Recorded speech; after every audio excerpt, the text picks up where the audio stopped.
This states of matter PHet lab visualizes 3 of the 4 states of matter with different atoms and molecules.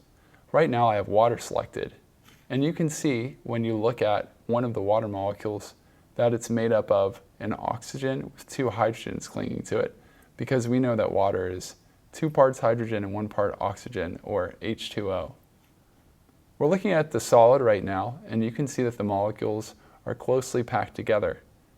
Even without a container, they maintain a certain shape, but that doesn't mean that they're not moving. They are moving. If we add thermal energy to this solid, the molecules will start to move even more.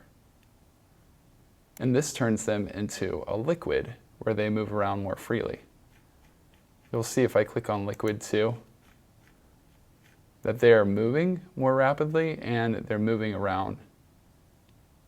If I add even more thermal energy, the water that you see represented before you will change from a liquid to a gas.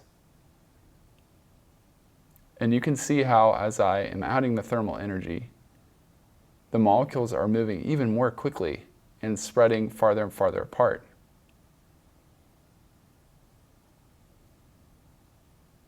This is how a gas behaves.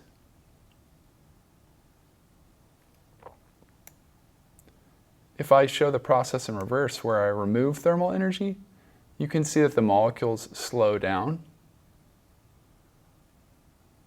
and start to come closer together.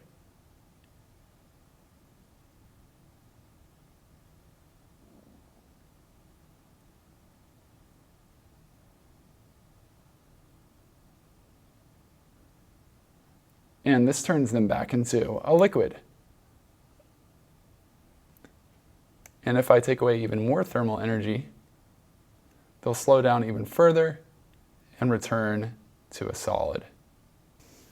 Bear in mind that none of the molecules ever disappeared. They just moved more quickly and spread farther apart as I added thermal energy, or came closer together and stayed put more when I removed the thermal energy.